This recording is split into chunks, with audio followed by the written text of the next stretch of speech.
বাংলাদেশের তরুণ সমাজ আজ এক কঠিন বাস্তবতার মুখোমুখি। একদিকে চাকরির নিরাপত্তা, স্থিতিশীলতা ও সামাজিক সম্মান, অন্যদিকে উদ্যোক্তা হওয়ার স্বাধীনতা, ঝুঁকি এবং সম্ভাবনা। প্রতিদিন নতুন প্রজন্ম এই দুই পথের সামনে দাঁড়িয়ে ভাবছে কোন পথে গেলে জীবনের লক্ষ্য পূর্ণ হবে। প্রতি বছর গড়ে প্রায় 20 লাখেরও বেশি তরুণ শ্রমবাজারে প্রবেশ করছেন, কিন্তু সরকারি ও বেসরকারি খাতে চাকরির সুযোগ তৈরি হয় কয়েক লাখের জন্য। ফলে একটি বড় অংশ বাধ্য হচ্ছেন বিকল্প চিন্তা করতে। অনেকেই ভাবছেন কেবল চাকরির পেছনে দৌড় নয়, বরং নিজের উদ্যোগে কিছু করা যায় কিনা। কিন্তু এই ভাবনার সঙ্গে সঙ্গে জন্ম নেয় সন্দেহ ও দোটানা। আমি কি পারবো? পরিবার মানবে তো? পুঁজি কোথায় পাবো? চাকরি বাংলাদেশের তরুণদের কাছে এখনো সবচেয়ে কাঙ্ক্ষিত পেশা। বিশেষ করে সরকারি চাকরির প্রতি রয়েছে বিপুল আকর্ষণ। মাস শেষে নিশ্চিত বেতন, পেনশন, ভাতা এবং সামাজিক মর্যাদা, সব মিলিয়ে সরকারি চাকরি যেন নিরাপত্তার প্রতীক। তবে এই কাঠামোর ভেতরে রয়েছে কিছু সীমাবদ্ধতা। নতুন কিছু উদ্ভাবনের সুযোগ খুবই কম, পদোন্নতি অনেক সময় হয় ধীর গতিতে এবং যোগ্যতার চেয়ে সিনিয়রিটির ভিত্তিতে। একই সঙ্গে সিদ্ধান্ত গ্রহণ ও কাজ করার স্বাধীনতা সীমিত।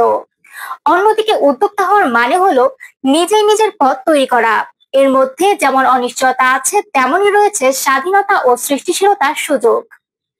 একজন উদ্যোক্তা নিজের সময় ও সিদ্ধান্ত নিজে নিতে পারেন, নতুন সমস্যার সমাধান বের করতে পারেন এবং সফল হলে চাকরির চেয়ে বহুগুণ বেশি আয় ও প্রভাব তৈরি করতে পারেন। সবচেয়ে গুরুত্বপূর্ণ দিক হলো তিনি শুধু নিজের জন্য নয়, অন্যদের জন্য কর্মসংস্থানের সুযোগ তৈরি করেন। বাংলাদেশে ইতোমধ্যে দেখা গেছে তরুণদের উদ্যোগ থেকে গড়ে ওঠা প্রতিষ্ঠান বৈশ্বিক মানে পৌঁছাতে পারে।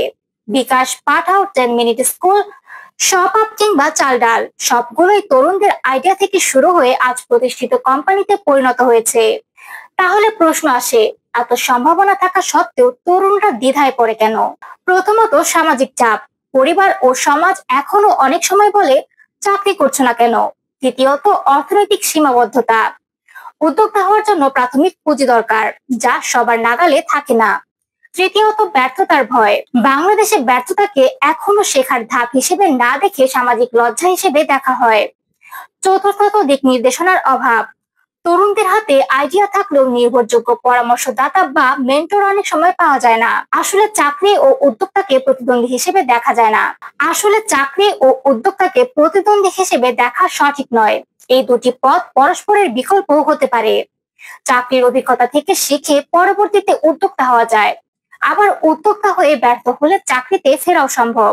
বাস্তবে অনেক সফল উদ্যোক্তায় প্রথমে চাকরি করে অভিজ্ঞতা ও মূলধন গড়ে তুলেছেন, পরে সেই অভিজ্ঞতা কাজে লাগিয়ে নিজের উদ্যোগ শুরু করেছেন। মূল প্রশ্নটা হলো, আমি কি হতে চাই? আমার দক্ষতা কোন দিকে? কোন পথে আমার স্বপ্ন বাস্তবে রূপ নিতে পারে? এই জায়গায় রাষ্ট্র ও শিক্ষা প্রতিষ্ঠানের ভূমিকা অত্যন্ত গুরুত্বপূর্ণ। তরুণরা যখন দ্বিধায় ভুগছে, তখন তাদের পাশে দাঁড়ানো প্রয়োজন।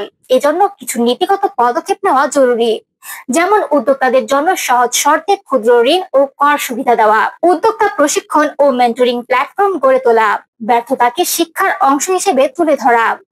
বিশ্ববিদ্যালয় পর্যায়ে উদ্যোক্তা বিষয়ক কোর্স অন্তর্ভুক্ত করা উচিত। পাশাপাশি innovation lab, business incubator, startup club, hackathon এবং পিচ প্রতিযোগিতা তরুণদের অংশগ্রহণের সুযোগ বাড়াতে পারে। কারণ বাংলাদেশের ভবিষ্যৎ নির্ভর করছে তরুণদের উপর।